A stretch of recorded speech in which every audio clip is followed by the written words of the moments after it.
Buenas tardes, vecinos, vecinas, vecines, a toda la gente acá asistente a este nuevo evento de parte de la Asamblea del Barrio Santa Ana, los Jueves Constituyentes, que hoy nos encontramos en nuestro primer día, una especie de piloto de programa. Sí, está todo el piloto, pero está bien. Parte de la organización igual, ¿no? Van saliendo estas cositas de a poco, estas ideas que van saliendo desde el barrio y va saliendo, como decía Cota hace un momento, inquietudes del barrio que queremos empezar a poder conversar entre vecinos del distrito 10 en el fondo y sus respectivos candidatos a constituyentes. Hoy día tenemos invitada a Antonia Orellana, representante ahí del pacto Apruebo Dignidad, donde está incluido el Frente Amplio, el Partido Comunista, el Frente Regionalista Verde Social y Independientes, ¿ya? Bueno, vamos a hacer lo siguiente. La Antonia va a primero introducirnos un poquito acerca de su trabajo, lo que quiere representar en el fondo, de qué propuestas quiere levantar a la nueva constitución que se viene aquí al lado además, en el Palacio Pereira. Después vamos a pasar un poco a que nos cuente un poco sobre las inquietudes que hemos levantado desde el barrio, intereses del barrio, que podría ella igual conversando un poquito de eso también. Creo que ahí tenemos unos temas de conversación que ya tenemos puntualizados, y vamos a finalizar con una ronda de preguntas ya de intereses aquí de la misma gente asistente. Tenemos también el live de Instagram, estamos transmitiendo por no sé si Facebook, no, vamos a transmitir después por Facebook, vamos a tener la transmisión. Así que por lo menos por Instagram esperamos que lleguen también algunas preguntas, ¿ya? Así que Antonio, te cedo el micrófono para que nos hable un poquito. Yo creo que ahí vamos a tener unos 8 minutos más o menos ahí. No sé calcular 8 en mi caso, pero ahí vamos a ir viendo cómo nos va. Sí, eso, ya. Vamos. Ya, bueno, primero que todo muchas gracias a la Asamblea de Santa Ana por la invitación, por haberme invitado a su piloto de Jueves Constituyentes. A la Cota también que hizo la invitación, compartimos espacio, sí, pero la conducí. Compartimos espacio en la Asamblea Feminista Plurinacional, que es uno de los espacios que integro. Y bueno, primero me voy a presentar. Yo me llamo Antonia Orellana Guarelo, soy comunicadora, tengo 31 años, tengo un hijo de 2 años. Y vivo aquí en el distrito, vivo en la Villa Olímpica, en Ñuble, está entre Grecia y Carlos Dittborn, pero yo vivo más tirado para el lado de Ñuble, y formo parte del pacto Apruebo Dignidad para la lista del distrito 10, que, como ya decía el compañero, componen el Frente Amplio, el Partido Comunista, el Frente Regionalista, la Comunidad por la Dignidad e Independientes, que la Comunidad por la Dignidad no es un partido legal. Bueno, me presento a la candidatura por mi partido, que es Convergencia Social, y también apoyada por 2 organizaciones feministas a las que pertenezco: la Red Chilena contra la Violencia hacia las Mujeres, que es una de las organizaciones feministas más antiguas vigentes en Chile, se fundó en 1990, y una organización pionera en la visibilización, denuncia y combate a la violencia contra las mujeres en Chile. La primera organización que generó un registro de femicidios en nuestro país antes de que existiera como la ley de femicidios. La primera organización en hablar de educación no sexista, mucho antes del Mayo Feminista del 2018, etc. Y la Asamblea Feminista Plurinacional, que es un espacio de convergencia entre organizaciones y activistas feministas, que surgió al calor del 18 de octubre, primero para denunciar la militarización de nuestro país a propósito de la revuelta popular, y después empezamos a trabajar ya más articuladamente en torno a varios ejes de trabajo que, de hecho, aprovecho de dejarlas invitadas. Mañana vamos a profundizar con miras a la constituyente, vamos a tener un encuentro preconstituyente que tiene su lanzamiento mañana y que vamos a discutir todo el sábado a través de Zoom. Las inscripciones son abiertas a través de las redes de la Asamblea, y si quieren al final me pueden preguntar, yo las inscribo porque queremos que sea abierto lo más posible, ¿ya? ¿Por qué me presento a la candidatura? Yo fui una de las coordinadoras del Frente Amplio para conseguir la ley de paridad en la Convención Constitucional. Soy una de tantas, junto con muchas compañeras que hemos trabajado aproximadamente hace una década por intentar acercar esos mundos que son tan difíciles a veces de acercar, que son el movimiento de mujeres y la izquierda, y tratando de crear como un feminismo que no solo interpele respecto a los temas de las mujeres, sino que los integre con el resto de las críticas que tenemos al sistema en una perspectiva global. Y a partir de la disputa por la paridad en la Convención Constitucional fue que empezamos junto con muchas compañeras a decir como, pucha, conseguimos la paridad y ahora tenemos que llenar esa paridad de candidatas feministas. Así que cayó como un medio de cajón, aunque yo siempre me he dedicado mucho más a apoyar a otras compañeras que a ser yo la candidata. Esta vez como me dio el paso, me tiene un poco nerviosa porque tengo un hijo chico, pero bueno, ya estamos. Y le vamos a tratar de hacer todo lo posible para llevar esas ideas y esa capacidad y posibilidad de articulación entre el mundo social y lo político, que está bastante difícil por lo demás, para la Convención Constitucional. Tenía 8 minutos, ¿cierto? Ya. ¿Cuáles son los ejes programáticos en torno a los que quiero trabajar en la Convención Constitucional? Para dejar de hablar de mí y empezar a hablar un poco de ideas. Son 3. ¿ya? El primero tiene que ver con el protagonismo popular en el proceso constituyente. ¿Cómo se puede hacer hoy día eso? Primero, las feministas y las mujeres de izquierda dimos un paso súper importante al impulsar la paridad en el proceso constituyente, en un momento en que además estábamos todos medio atónitos, ¿cierto? No sabíamos mucho qué opinar de lo que estaba pasando, cómo iba a decantar, y en ese momento muchas logramos poner la pelota, mirar y apuntar hacia una cuestión que era fundamental, ¿cierto? Ampliar los márgenes del proceso. Ahora tenemos, ya el proceso empezó, tiene determinadas normas, como por ejemplo su quórum, su hoja en blanco, y tenemos que ver formas de ampliarlo aún más y entregarle el protagonismo popular. Que no sea solamente los 155 representantes de la Convención Constitucional los que decidan, sino que más bien sean representantes y conductores de ideas que vienen desde afuera de la Convención. ¿Cómo hacer eso? Nosotros hemos planteado varios mecanismos que consagren la participación vinculante dentro de la Convención Constitucional. Hace una semana se habló como muy polémicamente de hoy van a rodear la Convención, como si fuera algo malo, pero yo creo que era una figura metafórica con la que estoy de acuerdo, que es que básicamente el Palacio Pereira, que a ustedes les va a tocar probablemente muy cerca de la discusión constituyente, ¿cierto?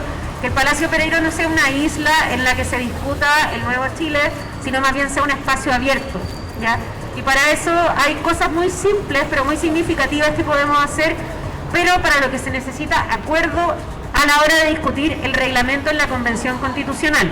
Pero por eso yo creo que es muy importante que en espacios como este se les pregunte a los candidatos, les candidates, qué opinan respecto a las normas de la propia Convención, ¿ya? Propuestas en concreto son, en primer lugar, la iniciativa popular de moción constitucional, que es como la misma idea que la iniciativa popular de ley, que es una figura que existe en muchos países, en la que un número determinado de ciudadanos y ciudadanas generan una propuesta de ley, en este caso de moción constitucional, y la presentan para ser discutida, ¿ya? En este sentido sería entonces que definiéramos en conjunto un número de ciudadanos necesarios para esa propuesta.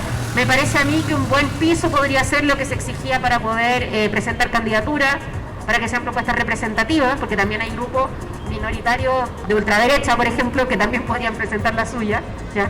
Hay que exigir un mínimo de representatividad, que puedan presentarlas para ser discutidas por los convencionales y las convencionales en la convención aquí en el Palacio, ¿cierto? Esa es una primera idea que podemos consagrar en el reglamento de la convención. Una segunda tiene que ver con la idea de las sesiones distritales, ¿cierto? Las elecciones para la Convención Constitucional se van a hacer a través de distritos, son los mismos distritos que los distritos parlamentarios, y en el caso de los pueblos, a través del registro de pueblos indígenas de la CONADI. La idea, la propuesta, es que podamos generar sesiones distritales que puedan ser convocadas por los ciudadanos. De nuevo, podemos definir un número representativo de sus habitantes para que puedan convocarlo ¿ya? Y puedan convocar a todos los representantes del distrito. En el caso del distrito 10 son 7, eran 8, pero se redirigió uno hacia uno de los pueblos indígenas. Que puedan convocar a los 7 representantes de su distrito en la Convención Constitucional para plantearles sus inquietudes y también para poder hacerles propuestas que emanen del distrito, ¿cierto? Que emanen de la Junta de Vecinos, de asambleas autoconvocadas como esta, pero que pueda en el fondo entregar ese espacio formal de entrega de propuestas desde el territorio para la Convención Constitucional. Y en ese sentido, como sería una sesión distrital, por ejemplo, que estuvieran aquí los 7 representantes, junto con la y los 7 representantes, y se les hiciera la propuesta, se vota aquí mismo entre los 7 representantes, y si hay mayoría, los 7 representantes tienen la obligación de llevar esa propuesta a la Convención Constitucional. Y esa es una forma de amarrar ciertos contenidos que son de interés de los habitantes del distrito hacia la Convención, independiente de quiénes son los representantes. Porque ¿qué ocurre hoy, por ejemplo, con el Congreso? Que un parlamentario puede pasar 4 años sin rendir ningún tipo de cuenta respecto a sus votaciones, respecto a las mociones que ha ingresado, o si estas representan o no las necesidades del distrito que representa. Puede pasar perfectamente piola, no tiene ninguna obligación de hacerlo y tampoco tiene ninguna obligación de escuchar y recibir y llevar las propuestas que existan en el territorio. Esa es una segunda propuesta concreta para el reglamento de la Convención Constitucional. Una tercera, y eso es producto también de un análisis que hay que hacer a nivel nacional, por ejemplo, de la votación en el plebiscito. Todos sabemos que bajó la votación en sectores que tradicionalmente votaban como la tercera edad y aumentó mucho, y eso nos tiene muy contentos, ¿cierto? La participación de los jóvenes de verdad, no como una, ¿cierto? Los jóvenes de verdad de 18 años, etcétera, y sobre todo de los jóvenes de los sectores populares, que eran los que se habían habían sido excluidos del sistema político desde el año 90, ¿ya? Pero hay un gran pero, bajó mucho la votación en los sectores rurales, porque la campaña estuvo muy enfocada en el mundo virtual. Y si algo nos ha demostrado la pandemia es que la accesibilidad a Internet en nuestro país también es una cuestión de clase, ¿cierto? Es muy desigual, ¿ya? Entonces, ahí lo que proponemos son, de nuevo, utilicemos los espacios que ya existen para ampliar la democracia. ¿Cómo podemos hacerlo? Las bibliotecas públicas, la red de bibliotecas públicas que está presente en todo el territorio, las universidades estatales y los establecimientos de educación pública que puedan ser espacios de información y repositorio de la discusión constitucional. Y eso, por supuesto, también atendiendo a ciertas cuestiones que no existen hoy, como la accesibilidad universal. ¿Qué quiere decir eso? No sé si saben cuánto cuesta una constitución en lenguaje braille, para que las personas no videntes puedan leer la Constitución. Más de 500.000 pesos sale mandar a hacer una. Te hago una pregunta. Espérenme, después vamos a tener un espacio para preguntas. No, pero te hago una pregunta. Después. ¿Sabes qué? Bueno, y entonces otra propuesta que es básicamente ocupar la infraestructura del Estado que ya existe para ponerla al servicio de la información de aquellos lugares que no tienen una buena conectividad, pero que sin duda no pueden quedar fuera de la discusión constitucional, especialmente si hablamos de cuestiones como el modelo de desarrollo, como la descentralización, ¿ya? Y por último, otra iniciativa que tenemos es la de las Jornadas Nacionales de Diálogo Constituyente. Si recordamos octubre y noviembre, si tuvimos tiempo siquiera para poder discutir de política, era porque estaba todo paralizado, porque teníamos tiempo, ¿cierto? Y hay muchos y muchas que no van a tener tiempo para poder participar, no tienen tiempo para poder participar de espacios como este, en especial las mujeres que están con doble o triple jornada laboral, ¿ya? Necesitamos dar ese tiempo, ¿cierto? Y poder dar un feriado nacional, se va a morir Juan Sutil, lo sabemos, pero un feriado nacional para que todos y todas podamos participar, independiente de cuáles son nuestras jornadas laborales, independiente si somos dueñas de casa, si somos cuidadoras de una persona postrada, ¿cierto? Por supuesto que ahí vamos a tener que buscar medidas de que la jornada sea accesible, porque si no sabemos quiénes son las que se van a tener que quedar en la casa cuidando para que otros vayan a discutir, ¿cierto? Pero dar un espacio material concreto de tiempo para que todos y todas podamos participar, y no solo quienes tienen el lujo del tiempo, que hoy en día es evidentemente algo que no todo el mundo tiene, ¿ya? Entonces ese es uno de los ejes programáticos.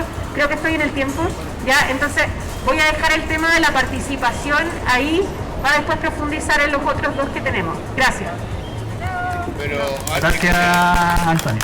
Mira, dentro de lo que estábamos por ver en pauta en esta conversación, era también tener en cuenta temas que se han levantado, por ejemplo, desde la Asamblea, para como exigencias, en el fondo para, yo creo, cualquiera que fueran los candidatos, o sea, independiente de los mecanismos que muy bien dices tú son importantes para la participación, también tenemos intereses más bien que pueden sonar generales, pero que yo creo que son intereses que compartimos no solamente quizás en la Asamblea, sino que quizás para todas las personas que están metiéndose recién en la discusión constitucional.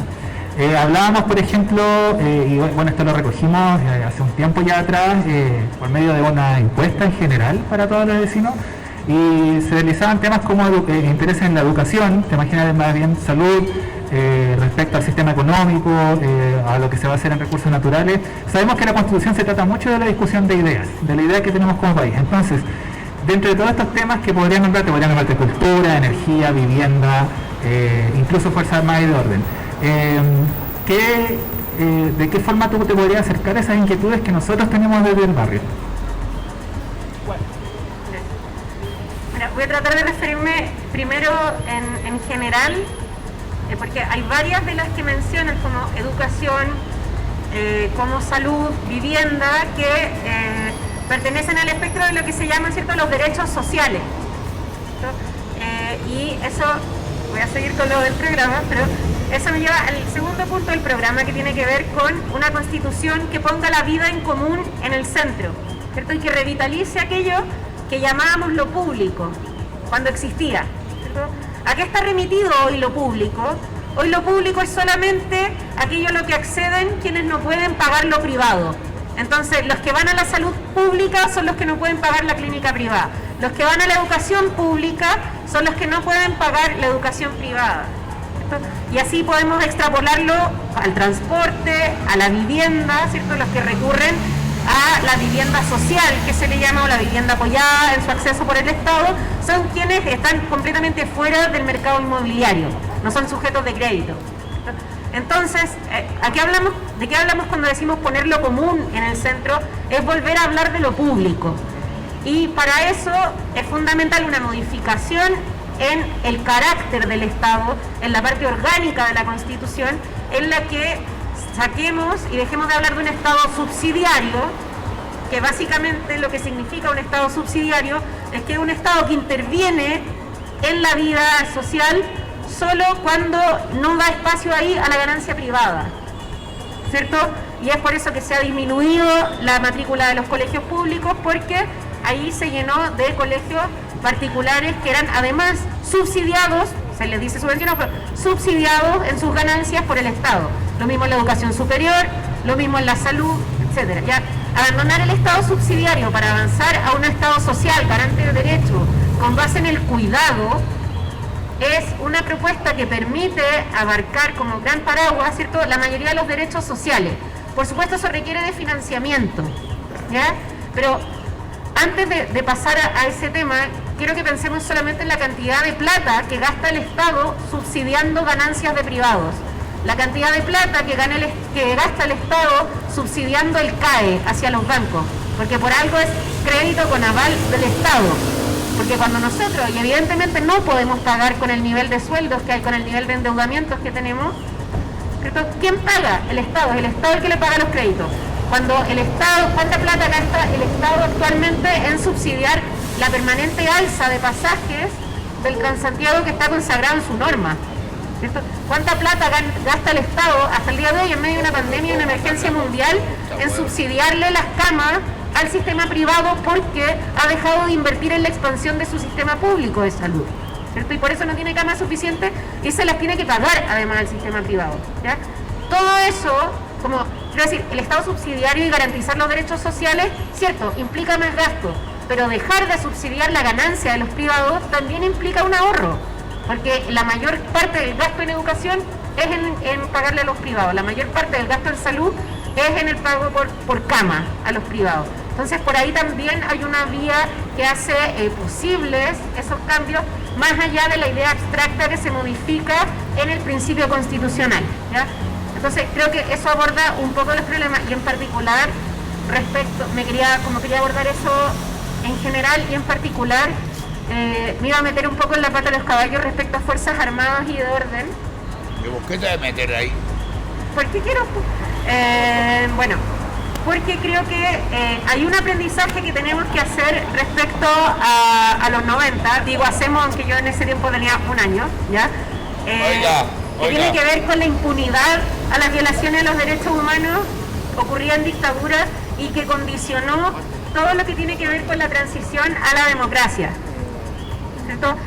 No podemos repetir eso y para eso se requiere que haya también una reforma orgánica a las Fuerzas Armadas que garantice que ese principio que en este momento no se cumple, que es que las Fuerzas Armadas no son deliberantes, tengan modos de control efectivos. Y eso involucra meterse también con algo que no se quisieron meter en 30 años, que tiene que ver con restarle financiamiento.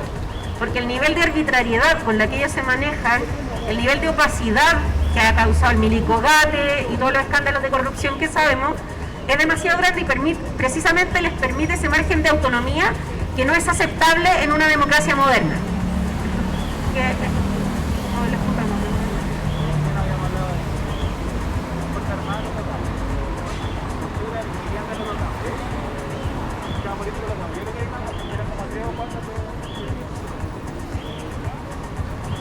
Gracias.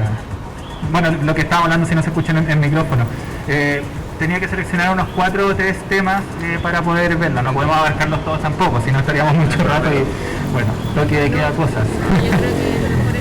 Vamos a tratar de acelerar un poquito igual porque ya son las 9, un poco ya estamos ahí en el umbral de lo que iba a significar el evento.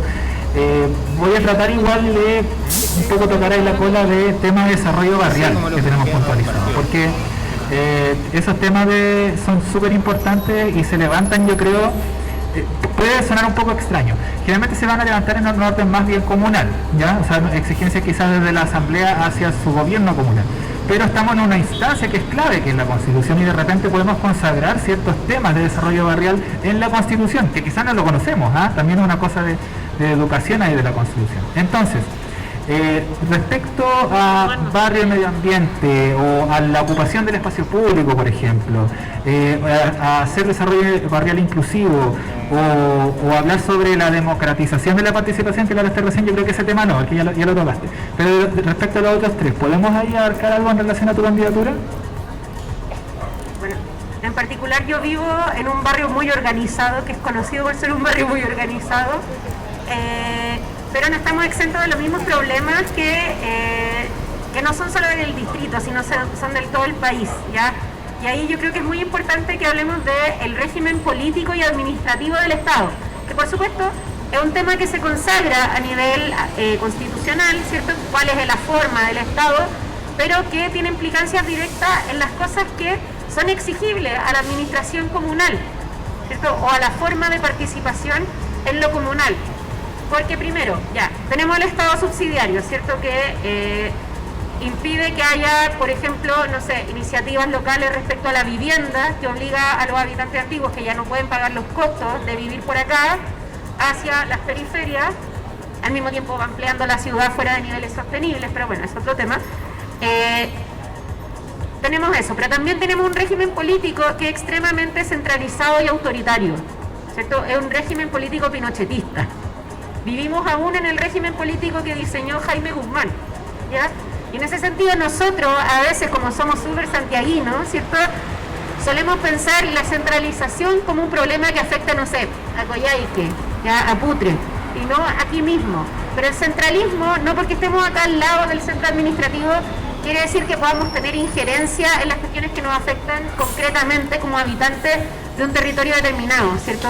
Entonces, despinochetizar la administración del Estado, su régimen político, es también una cosa que se puede hacer a través de modificar los principios constitucionales, ¿cierto?, que ordenan la administración del Estado, pero que también requiere que en el camino generemos un pueblo, por decirlo en ese término, un pueblo que participe, ¿cierto?, porque 40 años y más del neoliberalismo no pasan en vano, ¿cierto? Y y el peligro de la cooptación, que es algo que se vive en muchos barrios, incluso muchas partes de este distrito también, el peligro de la cooptación de la organización vecinal, de la organización social, es algo a lo que tenemos que estar atentos. Entonces, ¿cómo generamos una democracia local robusta que pueda resistir esos peligros y que además pueda generar a doble compás los cambios? ¿Qué tal?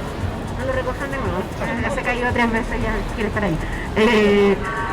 ¿Cómo podemos generar una democracia robusta que al mismo tiempo que modificamos la Constitución, ¿cierto?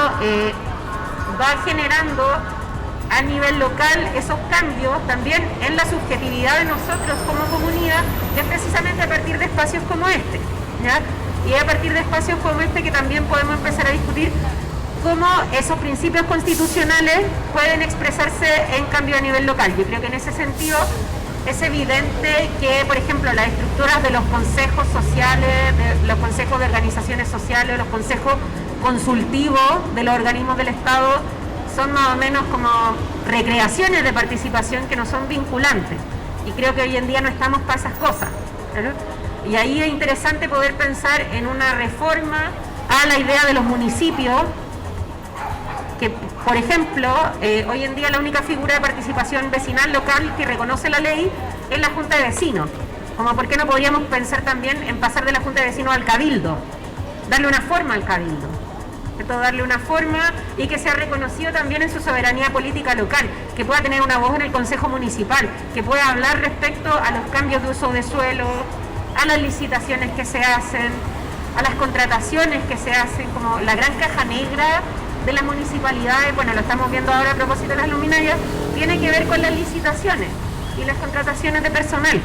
Poder modificar eso a través de la consagración de estas nuevas figuras políticas que surgieron también al calor de la revuelta, yo creo que es fundamental, y eso se puede hacer a través de la discusión constitucional, pero también requiere de actores políticos activos, ¿cierto? Y en expansión en el nivel local. Gracias, Antonio. Bueno, finalizando ahí con las 3 fases como de exposición que vamos a tener hoy, vamos a abrir un espacio creo que para unas pocas preguntas, sí, porque ya son las 9, entonces estamos súper cortos de tiempo. Primero, para las preguntas yo creo que vamos a hacer unas 2 preguntas, de una mano levantada allá y otra mano levantada allá, ¿vale? Bueno, los 2 vecinos acá tienen la mascarilla puesta, íbamos a hacer que fuera con todas las restricciones sanitarias porque estamos con un solo micrófono, ¿ah? No sé si alcanza el micrófono, de hecho, si no, lo vamos acercando. Eso. Ya, vamos con la primera pregunta. Aló, ¿tú eres más pro Estado garante de derechos o Estado empresario propiamente tal? Ahí con la pregunta. Disculpa, ¿el nombre va la pregunta de? Benjamín. De Benjamín, la pregunta de Benjamín. Sí, la verdad es que esas 2 categorías igual obedecen a un estadio de discusión, ¿ya? Que por ejemplo nunca tomó en cuenta los desarrollos políticos y teóricos, por ejemplo, del feminismo, ¿ya? A mí si me tenéis que pedir una definición del Estado, yo hablo de Estado cuidador, ¿ya? No, sí sé, pero te refería a la iniciativa económica del Estado, ¿sí? ¿A eso? Ya, yo creo en un Estado garante de derechos, no en un Estado empresario, pero eso no quiere decir que en verdad mi definición macro es un Estado cuidador. En la pandemia nos ha quedado muy claro que todas y todos cuidamos de alguna forma y también necesitamos ser cuidados. Y esa es una de las demandas y los planteamientos que ha dicho más fuerte el feminismo, ¿cierto? Todos dependemos en algún grado de la vida social. La vida social es fundamentalmente interdependencia.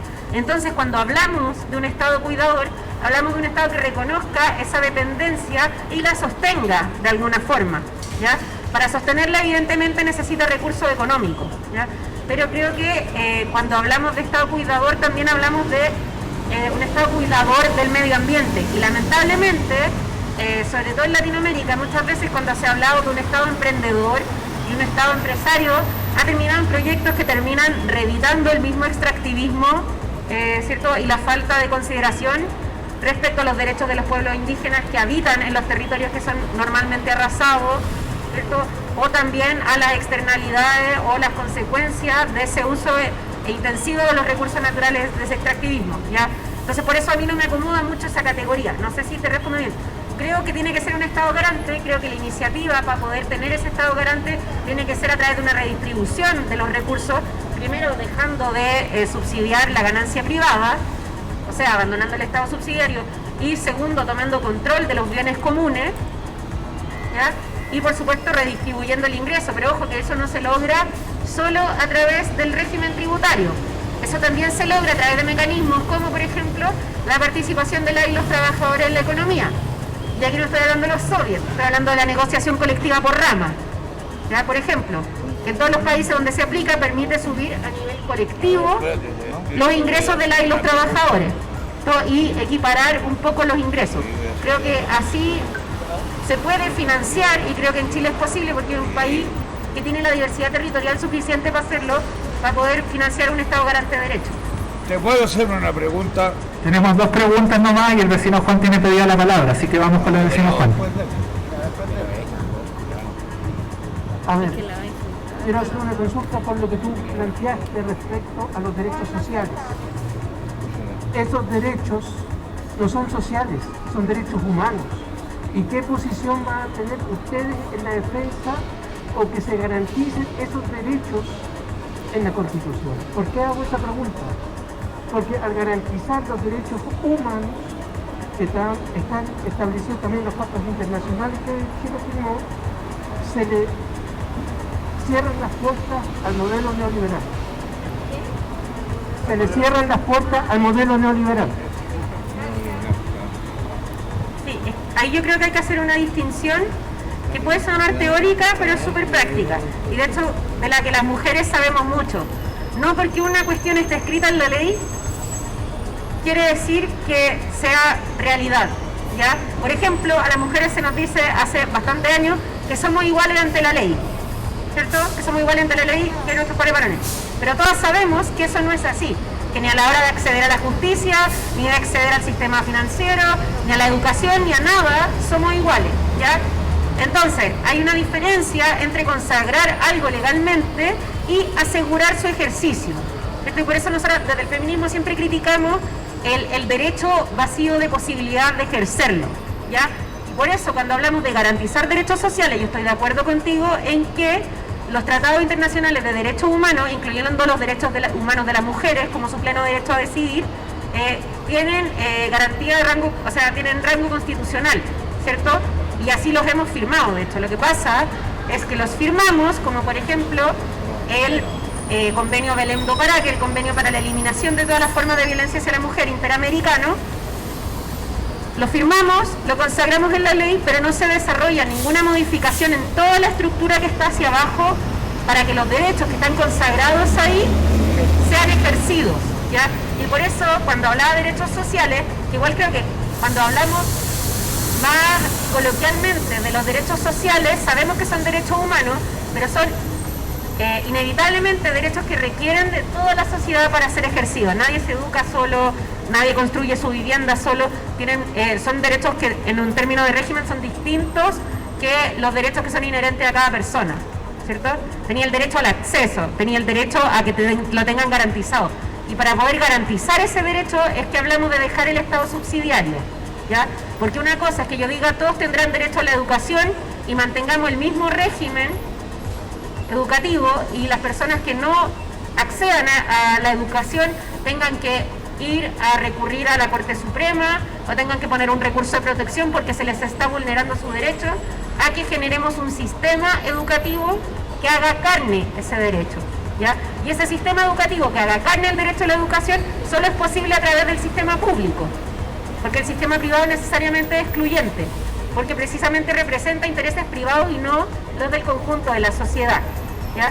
Por eso cuando hablamos de derechos sociales hablamos de una estructura del Estado que los sostenga, porque si asumimos que los derechos sociales pueden ser ejercidos así en el aire, estamos omitiendo que vivimos en una sociedad que es de hecho desigual, ¿ya? Que de hecho es desigual y que no accedemos a las cuestiones de la misma forma, no vivimos en los mismos territorios, no tenemos los mismos bagajes culturales, no vamos a llegar a esos derechos de la misma forma. Por lo tanto, tener una estructura común que lo sostenga es la idea de un Estado garante de derechos.